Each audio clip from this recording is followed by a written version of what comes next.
Salut à toi et bienvenue sur Ciel, mon graphiste, le podcast qui partage des conseils courts et pratiques aux entrepreneurs qui veulent développer leur identité de marque.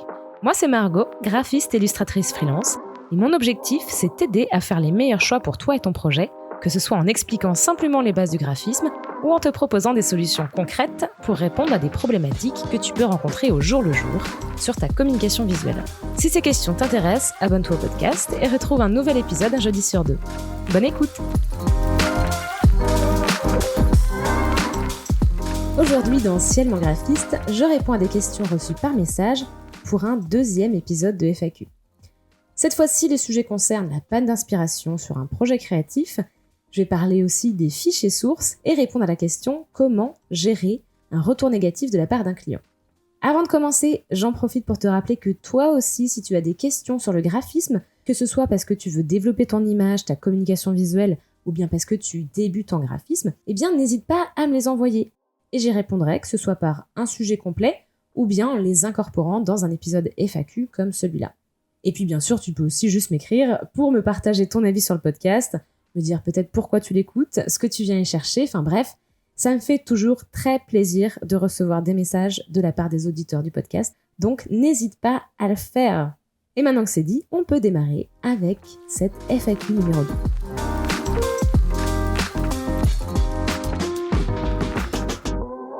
Est-ce que ça t'arrive de manquer d'inspiration sur un projet et comment tu fais quand tu te retrouves face à une page blanche ? Alors, cette question et puis ce syndrome de la page blanche, je trouvais ça très intéressant d'en parler parce que, évidemment, en tant que créatif, on y passe tous un jour. On y est forcément confronté à un moment ou un autre. Et c'est sûr que c'est jamais un moment agréable, donc il vaut mieux savoir l'appréhender pour mieux gérer la situation quand ça arrive. Donc d'abord, c'est normal d'avoir des pannes d'inspiration. La créativité, c'est pas quelque chose d'inné, c'est pas quelque chose d'évident, d'immédiat et de linéaire. Déjà parce que ça se travaille, bien sûr, et puis parce que c'est aussi lié à ton énergie, à un moment, à un projet, à une collaboration. C'est vraiment quelque chose qui bouge. Si tu m'écoutes et que c'est ton cas, parfois, tu as des pannes d'inspiration, je le répète, ça arrive à tout le monde, ça ne remet absolument pas en cause tes qualités de graphiste, ta créativité, et tes capacités à accompagner tes clients. Mais après, je comprends que c'est pas toujours évident à gérer. Moi aussi, quand j'ai des pannes d'inspiration, la première chose qui me vient en tête, c'est un petit peu la panique de me dire « je vais pas y arriver, je vais décevoir mon client, peut-être que ce projet, en fait, il était pas pour moi, j'aurais pas dû le prendre, etc. etc. » C'est humain, c'est humain du coup de se remettre en question, mais il faut pas que ça prenne le pas sur ta mission, en fait, sur ton travail, sinon c'est un petit peu la cata. Donc, si ça t'arrive, eh bien avant d'angoisser, ou si justement, peut-être que ça ne t'est pas encore arrivé et que tu as peur que ça t'arrive un jour, voilà quelques conseils qui peuvent t'aider. Alors moi, la première chose que je fais quand je vois que ça vient pas, j'arrive pas à mettre mes idées à plat, ou voire tout simplement les idées, il n'y a rien qui bouge dans ma tête, à part des trucs nuls, que je commence à un petit peu être frustrée, voire à m'énerver, à stresser, etc., je reste pas devant mon écran. Ou en tout cas, je fais autre chose. Je prends une pause, c'est-à-dire que je vais passer sur un autre projet ou faire quelque chose pour moi, travailler sur mon blog, sur le podcast, ou alors carrément j'éteins mon ordinateur, je m'éloigne et puis je vais marcher dehors, peu importe. Je fais une pause, je fais un vrai break et je reviens à tête reposée. Ça ne sert à rien, je trouve, de forcer, ça va faire qu'augmenter ton stress, voire ta démotivation, ton angoisse, voilà. Donc ça ne sert à rien de rester à ruminer derrière son bureau, derrière son écran. Et puis ensuite, quand je reviens à tête reposée, je vais commencer à travailler. Mais par contre, je me mets pas de pression. C'est-à-dire que je sais que j'ai pas encore l'idée qui me plaît vraiment en tête. Mais je vais faire des essais, je crée des choses. Mais au fond, je sais que c'est pas du tout à la hauteur de ce que j'aimerais, mais pas grave. Parce que c'est pour du beurre, ça compte pas. Jamais je vais présenter ça au client dans tous les cas. Alors ça paraît un peu contre-intuitif, dit comme ça, mais pour moi, ça marche à chaque fois. En fait, c'est un petit peu comme quand on dit l'appétit vient en mangeant, la créativité vient en créant. Donc admettons, sur un projet d'identité, je manque d'inspiration, je vais quand même commencer à faire des esquisses de logo, je vais travailler sur des formes, des typos, sans me mettre de pression parce que je sais que de toute façon, c'est nul, c'est pas grave. Ce ne sera jamais présenté, c'est juste pour me sortir un petit peu, presque pour me purger, justement, de toutes les mauvaises pistes, toutes les choses qui, de toute façon, doivent être éliminées pour faire de la place dans ma tête. Parce qu'évidemment, si là t'es en train de travailler mais que t'es pas dans un mood créatif ou avec une inspiration débordante, Ce que tu vas faire, c'est les choses évidentes, les choses bateaux, ou les choses tout simplement mauvaises, quoi, qui ne fonctionnent pas. Mais c'est pas grave, parce qu'en fait, c'est un petit peu comme procéder par élimination. Ce que tu fais, même si c'est pas ouf, ça aura le mérite de te servir de support visuel pour stimuler ton imagination et puis ta réflexion et sortir progressivement de cette page blanche. Vraiment, c'est une solution qui marche pour moi, c'est très personnel, mais je suis sûre, si tu essaies un jour, que ça marchera aussi pour toi. En tout cas, moi, ça ne m'a jamais fait défaut. Même si parfois ça prend plus de temps que d'habitude, des fois en 1 heure, ça se débloque, des fois ça prend 1 jour, 2 jours, 3 jours, même 4, mais c'est pas grave en fait. Ça finit toujours par débloquer mon imagination et mes idées. Alors n'hésite pas à faire des choses moches, voilà, mais vraiment tu rouvres ton ordi, t'es là, mais oh que c'est mauvais, c'est pas grave. Du moment que tu fais et que tu seras en fait dans le mouvement, c'est ça en fait, c'est le mouvement créatif qui appelle la créativité. Donc ça n'a pas besoin d'être bon, ça n'a pas besoin d'être génial, ça n'a pas besoin même d'être quelque chose d'exploitable, on s'en fout. Il faut tout simplement que tu te mettes dans le move, mais sans pression. Alors bien sûr, comme je disais, ça peut en fait prendre un petit peu plus de temps que prévu. Et ça arrive, il y aura forcément des projets où en fait, t'arriveras du premier coup et puis en 1 jour ou 2, t'auras déjà tes pistes à présenter. Et puis, des fois, tu mettras plus de temps, voire tu devras demander un petit délai supplémentaire à ton client parce que t'as pas réussi à te mettre dedans à temps en fait. Et donc, on en vient à mon autre conseil que je trouve important de partager, c'est que il faut pas que tu restes seul face à ta page blanche. Il faut quand même rappeler que tu crées quelque chose avec et pour ton client, pour son projet. Et cette panne d'inspiration, parfois, elle vient peut-être pas de toi, du fait que là, tu n'as pas de créativité à l'instant T, mais peut-être que le brief créatif que vous avez fait ensemble n'était pas assez approfondi, ou n'était pas assez clair sur certains points. Certaines questions, peut-être, sont restées en suspens, et c'est ça, peut-être, qui te bloque. C'est ça qui t'empêche de voir clair dans tes idées, et du coup, de faire sortir les choses de ta tête. Donc si c'est le cas, c'est que t'es un petit peu perdu, si tu sais pas justement dans quelle direction aller sur un projet, reprends le brief et essaye de voir s'il n'y a pas des éléments qui pourraient être un petit peu plus précisés ou qui ont peut-être même aussi n'ont pas été abordés. Des fois, ça arrive quand on parle avec un client, on peut oublier une question, on peut oublier un détail important. Il faut pas avoir honte simplement de réécrire à ton client ou de l'appeler pour lui dire voilà, j'ai besoin de précision, est-ce qu'en fait on peut se reprendre un petit moment, même 10 minutes, un quart d'heure pour tel point. Il faut pas avoir peur de le faire, ça fera pas de toi un mauvais graphiste ou un mauvais prestataire. Au contraire, c'est si tu ne le fais pas et que tu restes tout seul dans ta mouise, quitte à proposer quelque chose de moins bon que ce que tu aurais pu faire, c'est là où tu seras pas forcément professionnel. Donc n'aie pas peur, n'aie pas honte de demander plus de précision à ton client. Puis de la même façon, si tu as des doutes sur une proposition que tu vas présenter, tu peux aussi lui en parler. Par exemple, moi ça m'est arrivé de sentir que j'étais très proche du résultat que je voulais obtenir. Donc j'avais des propositions de logo, d'identité que je pouvais tout à fait défendre, auxquelles je croyais, mais il y avait un petit truc qui me gênait, un petit truc qui me manquait, sans que j'arrive à mettre le doigt dessus. Mais ça me rendait folle, tu vois, donc j'attendais. Je refaisais des petites modifications ici, là, en fait, je décortiquais, je déconstruisais tout pour reconstruire pareil, parce que je n'arrivais pas à trouver ce qui marchait pas, ou ce qui, en tout cas, ce qui manquait. Donc je vois le temps passer, je me dis ça sert à rien là de ruminer, c'est pas grave. Donc j'ai conservé le rendez-vous avec le client en question. Par contre, ce que j'ai fait, c'est que je lui ai dit, cash, voilà, là j'ai ces 3 pistes-là, j'ai besoin de confronter mes propositions à votre avis, à votre retour, puisque je pense qu'en fait on peut les pousser encore plus loin, mais j'ai pas réussi à mettre le doigt sur ce qui manque pour l'instant, parce que j'ai besoin d'en parler avec vous, justement, de voir déjà votre perception de ces pistes, votre avis pour qu'on puisse ensemble les améliorer et puis les faire passer au niveau supérieur. Et évidemment, mon client ne l'a pas pris comme oh bah dis donc, en fait, elle est naze, cette graphiste. Il s'est juste dit top, ok, donc non seulement je me sens plus impliquée dans le processus créatif, mais en plus je lui fais confiance parce que ça veut dire que là, elle pense qu'on peut faire mieux, au lieu de me dire j'attends de voir si ça passe et qu'il n'y a pas besoin d'aller plus loin. Donc finalement, c'est pas du tout négatif comme réaction, il n'y a pas eu de jugement de sa part. Et moi, ça m'a permis par contre de vraiment mettre le doigt sur ce qui manquait, sur les propositions, sur l'idée initiale que j'avais dans ma tête pour pouvoir l'aboutir et puis lui faire achever son plein potentiel en tout cas. Et ça, c'est quelque chose qui n'aurait pas pu arriver si j'avais eu trop peur de ne pas présenter quelque chose de parfait, absolument parfait à mon client dès le premier jet de proposition. Ça, c'est pas toujours possible. Des fois, ça va l'être. Tu vas être sûr de toi, tu vas dire ok, là c'est top ce que j'ai fait, j'y crois à fond. Puis il y a d'autres fois, tu te diras, bon, écoute, je pense que j'aurais pu faire mieux, mais déjà, on part de cette base et en confrontant cette proposition avec les retours clients, c'est là où justement, je vais pouvoir débloquer pleinement le potentiel de cette idée, de cette piste. Donc, ne reste pas seul face à ta page blanche, face à tes manques d'inspiration, qui sont de toute façon temporaires et tout à fait normaux, je le redirai encore et toujours.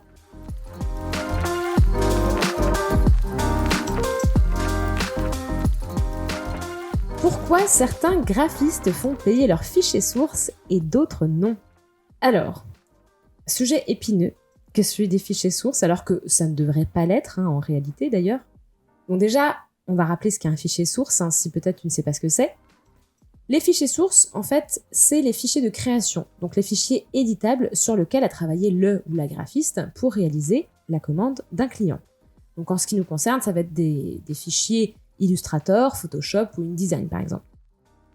Et ces fichiers, eh bien, ils appartiennent pleinement et irrévocablement à leur créateur, donc au graphiste, qui n'a aucune obligation de les fournir, ni de les céder gratuitement, évidemment, à son client. Et ça, souvent, ça fait grincer des dents parce qu'il y a une grosse confusion qui est faite par beaucoup de clients, en fait, d'entreprises, de gens qui font appel à des freelances, par rapport à ces fichiers sources. C'est-à-dire que beaucoup pensent que ces fichiers font partie des choses qu'il va recevoir, ou en tout cas qu'il est en droit de demander au graphiste. Sauf que ce que le client achète quand il mandate un graphiste pour une création, c'est le produit fini, figé et exploitable. Donc en fonction évidemment des conditions qui a été mise en place dans le devis, en fonction du support de la création. Ça va être par exemple un fichier PDF, un PNG, un JPEG, un MP4 si c'est une vidéo, enfin bref, c'est le produit fini. C'est comme quand tu achètes un plat au restaurant par exemple, eh bien on te sert le produit fini, prêt à consommer dans ton assiette, mais pas les ingrédients individuels avec la recette et le fourneau de cuisine qui te permettront de refaire le deuxième plat à l'identique, voire à l'infini. Ça représenterait évidemment un manque à gagner énorme pour le restaurant qui mettrait bien vite la clé sous la porte. Ben c'est pareil pour un graphiste.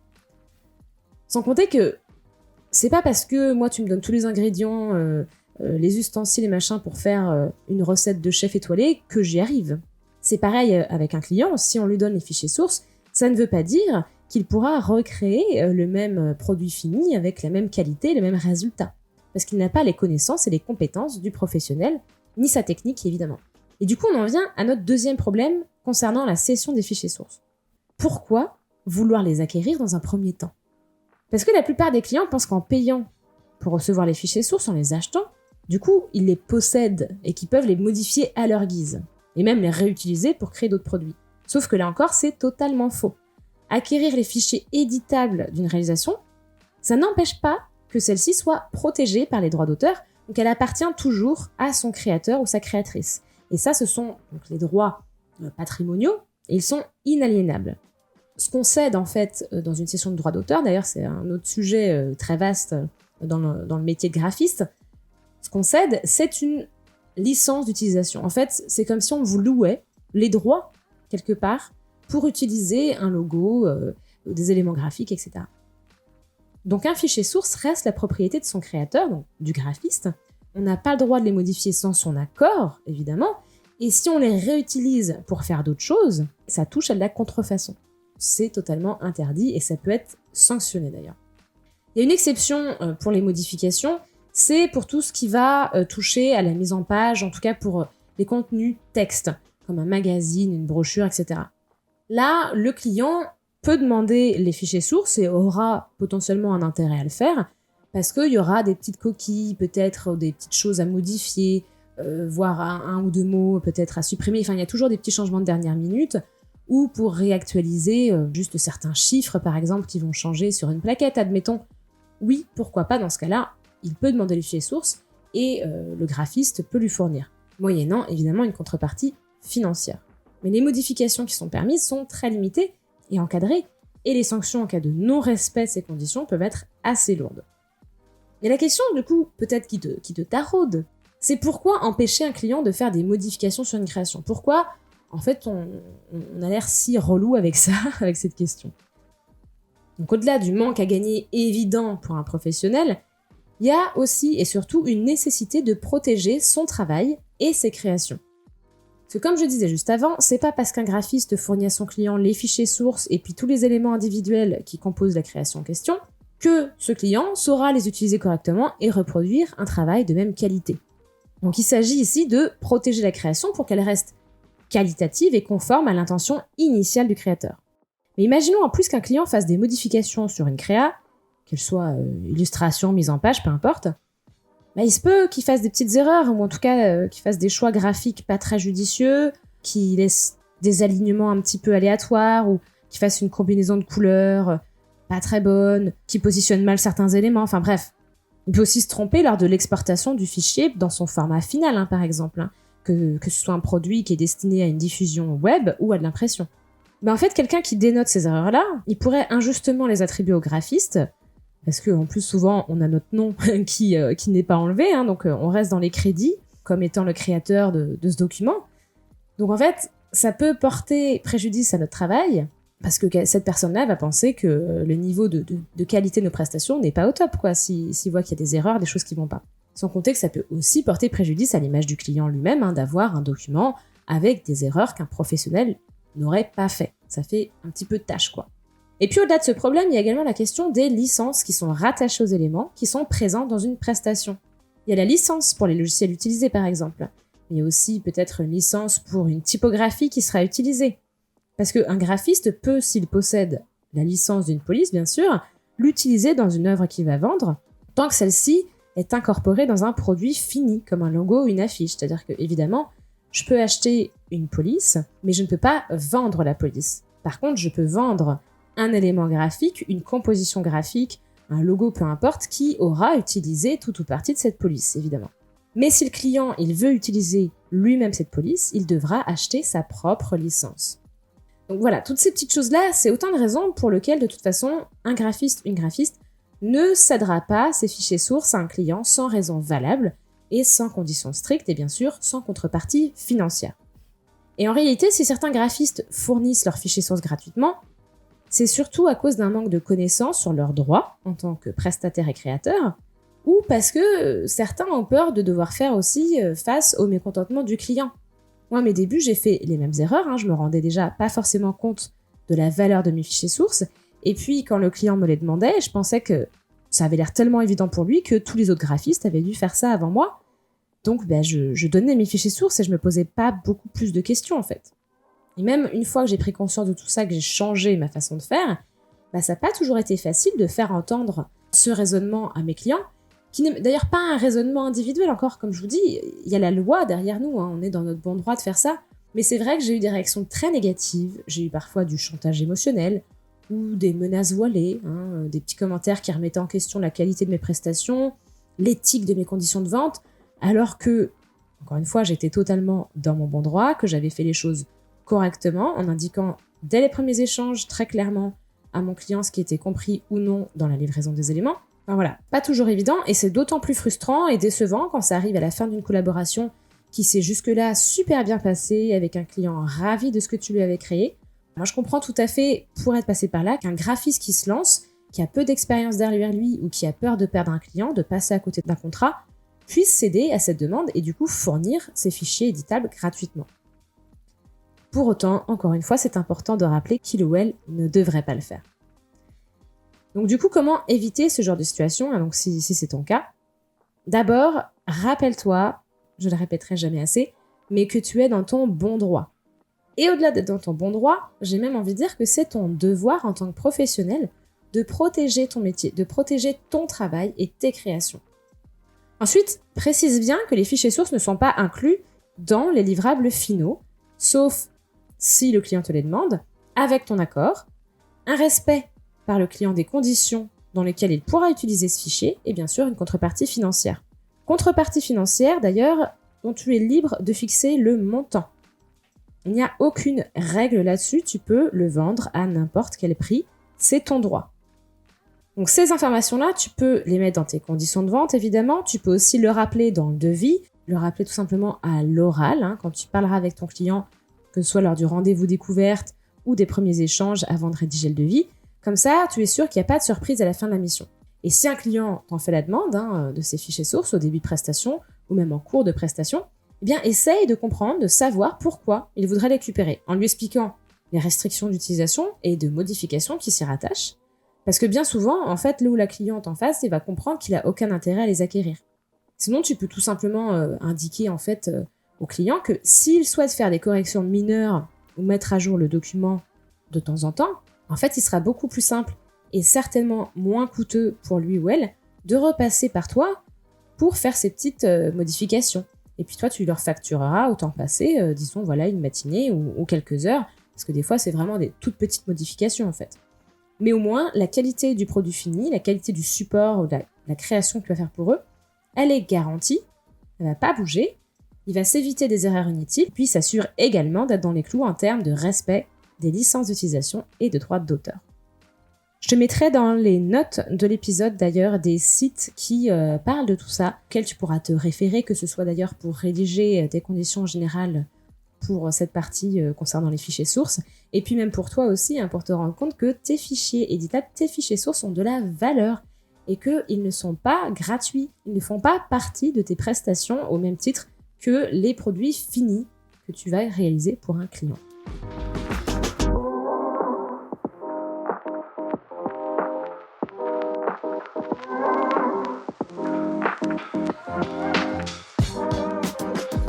Enfin, troisième et dernière question. Comment gérer un retour négatif du client sur une proposition créative ? Alors, les retours clients, c'est toujours un moment attendu avec impatience, parce qu'on a envie d'avancer sur le projet, et un peu d'angoisse aussi, parce que t'as beau être confiant dans tes propositions, tu sais jamais vraiment comment ton ou ta cliente va les recevoir. On commence tout de suite par rappeler qu'un retour négatif, encore une fois, quand tu le reçois, même après plusieurs années d'expérience, ça ne fait pas toujours plaisir, évidemment. Mais il faut savoir entendre ces retours, entendre ces critiques, ces remarques, parce qu'au final, elles seront bénéfiques pour toi et puis pour le projet que tu es en train de gérer avec ton client. Et je pense que c'est bénéfique au point d'ailleurs où je dirais que pour moi, ne jamais recevoir d'avis négatifs ou de réactions mitigées sur ton travail, ce serait presque peut-être un mauvais signe en fait. En tout cas, c'est sûr, ça ne veut pas forcément dire que tu ne fais jamais d'erreur, que ce que tu proposes est irréprochable et parfait sous tous les angles. Ça, j'en suis persuadée. Donc, n'aie pas peur du retour, même négatif. Quand ça t'arrive, en fait, il est important que tu comprennes ce que signifie vraiment ce retour négatif. Et surtout, sur quels éléments de ta proposition il se base. Parce que parfois, un client il peut te dire juste « j'aime pas trop », mais sans beaucoup plus d'explications, parce que même lui ou elle, il sait pas vraiment, en fait, mettre de mots dessus. Mais ça fait partie de ton travail d'aller chercher plus de précision, parce que pour avoir en fait une critique constructive, savoir si elle est pertinente ou pas, pour pouvoir avancer tout simplement, à progresser avec ton client sur le projet. Parce que parfois, il peut vraiment s'agir en fait d'un élément très particulier, très individuel, qui va déranger le client, même parfois de façon un petit peu inconsciente en fait, alors que ça ne remet pas en question l'ensemble de la création, de la proposition que tu lui fais. Donc ne t'arrête pas à une première réaction négative, essaye surtout de préciser, de décortiquer avec ton client ce qui ne va pas, ce qui le dérange. Et puis en allant chercher des réponses plus précises, tu vas aussi savoir si cette réaction elle est objective ou subjective, ce qui peut être hyper important pour le projet. Parce que par exemple, il y a une cliente qui peut te dire « moi j'aime pas du tout tel élément de la mise en page », tout en étant en fait d'accord pour dire que oui, ça matche très bien avec le projet, avec les objectifs, avec le type de support de communication que vous êtes en train de réaliser, avec ses cibles, etc., etc. Donc il faut savoir mettre de côté aussi parfois ce qui relève des goûts personnels ou non. Parce que bien sûr, je dis toujours, il y a du subjectif qui rentre en compte, surtout quand on est sur des projets pro, par exemple un entrepreneur qui se lance ou qui fait quelque chose pour sa propre boîte, il y a beaucoup plus d'affect quand on travaille avec une grande entreprise. Par contre, ça ne veut pas dire qu'il faut à tout prix aller dans le sens des goûts personnels de la personne si ce n'est pas en accord avec les objectifs du projet et ce qui est le mieux pour le projet. Puis parfois aussi, moi j'ai remarqué qu'il y avait des réactions à chaud qui ne reflètent pas vraiment les sentiments réels du client. En fait, je me rends compte que ça arrive quand la personne se faisait une idée très précise de ce qu'il ou elle voulait, enfin là, qui s'était projeté dans un résultat, et du coup, ce qu'il avait en tête ne ressemble pas à ce que moi je lui propose. Et donc la personne, elle peut avoir de réactions, ou elle va être super surprise, mais très contente de ce qu'elle voit, et du coup, ah ouais, mais en fait, super, j'adore. ou bien elle va être un peu dubitative, elle va rejeter un petit peu la proposition. En tout cas, elle n'arrive pas à la recevoir et à l'accepter parce qu'elle reste bloquée sur sa première idée. Voilà, il faut un petit temps en fait. Ça arrive assez souvent, donc je continue à dérouler la présentation. On discute, j'explique aussi mes choix créatifs.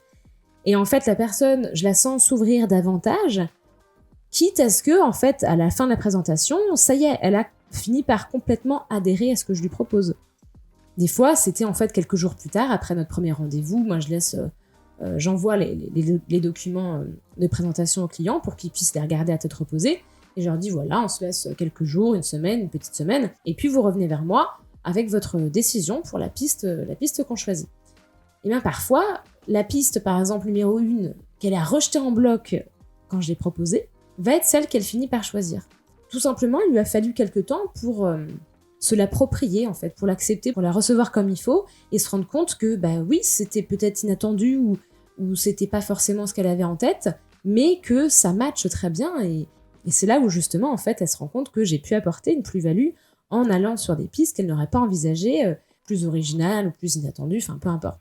Et c'est vrai que cette réaction à chaud, finalement, ça arrive assez souvent, surtout quand je disais quand il y a de l'affect, c'est-à-dire quand c'est des projets personnels, et puis certaines personnes ont du mal à déléguer, tout simplement. Voilà, c'est leur bébé, là c'est peut-être la première fois qu'elles font appel à quelqu'un, qu'elles confient en fait leur projet à un graphiste ou à un prestataire externe en tout cas, et elles ont besoin de se sentir impliquées dans le processus de création. Et parfois, en fait, s'approprier ce projet, se sentir impliqué, bah, ça passe aussi par le besoin de faire des critiques, positives ou négatives d'ailleurs, tout simplement pour pouvoir discuter en fait un petit peu des choix et puis apporter, je pense, quelque part sa contribution. Donc il faut pas prendre personnellement un commentaire négatif parce que ça remet pas forcément en question la qualité de ton travail déjà et la pertinence de ta proposition par rapport à un projet ou une demande. Et puis ensuite, tout simplement parce que il y a des critiques, il y a des retours négatifs qui sont parfois aussi justifiés. Et si ils sont pris en compte, ils vont faire évoluer le projet dans le bon sens, ils vont faire évoluer les propositions positivement. Il faut parler avec ton client pour comprendre sur quoi repose son sentiment négatif, ce qui le dérange, ce qui lui semble ne pas fonctionner dans la proposition, et puis toi en parallèle, expliquer tes décisions, expliquer tes choix créatifs. En fait, derrière tout ça, ce que je veux dire, c'est que il faut pas abandonner une proposition à la première critique qui en est faite. Il faut pas jeter le bébé avec l'eau du bain, comme on dit. Et puis ce que j'ai compris aussi, avec mon expérience, c'est qu'un retour négatif, tant qu'il est fait avec respect et bienveillance, bien sûr, ça peut mettre en lumière des pistes d'amélioration pour toi et ton travail en tant vraiment que prestataire. Par exemple, il se peut qu'un client ait du mal à accepter une proposition pour son identité visuelle, parce que la présentation peut-être n'était pas optimale. Est-ce que tu as su raconter ton processus de réflexion qui a mené à cette proposition et pas une autre ? Est-ce que le client peut se projeter facilement dans l'utilisation de ce logo avec des mock-ups ou des maquettes basiques de support pour se rendre compte de ce que ça peut donner ? Il y a peut-être quelque chose en fait à améliorer de ton côté. Donc ça peut être bénéfique pour ce projet-là, oui, bien sûr, mais ça le sera aussi sur toutes tes prochaines collaborations. Peut-être que tu te rends compte aussi que le client, il avait des attentes très différentes, visiblement, de ce que tu lui proposes. Donc là, tu te dis, mince, est-ce qu'on a loupé un truc ? Est-ce que ça dénote un brief créatif qui aurait pu être plus complet ? On en revient à cette question, mais est-ce que peut-être il y avait un manque de base visuelle commune ? Voilà, il y a eu des quiproquos parce qu'on n'avait pas les mêmes choses en tête et on s'en est pas rendu compte. Donc, peut-être qu'en fait, créer une planche visuelle avant de commencer le travail de création aurait permis d'éviter ça. Enfin voilà, un retour négatif, ça peut être aussi hyper utile pour faire progresser un projet, mais aussi parfois le niveau de tes prestations, ou même la façon dont tu accompagnes un client. En tout cas, ce n'est pas parce que tel ou tel élément d'une proposition, d'une piste ne lui convient pas que tu as fait du mauvais travail, ou que tu ne comprends pas le projet, ou que tu n'es pas la bonne personne pour l'accompagner, pour cette réalisation, etc. Des fois, il est bien aussi de rappeler que on n'arrive pas toujours à un résultat parfait du premier coup. Et encore une fois, ne recevoir aucune critique négative n'est pas synonyme de perfection.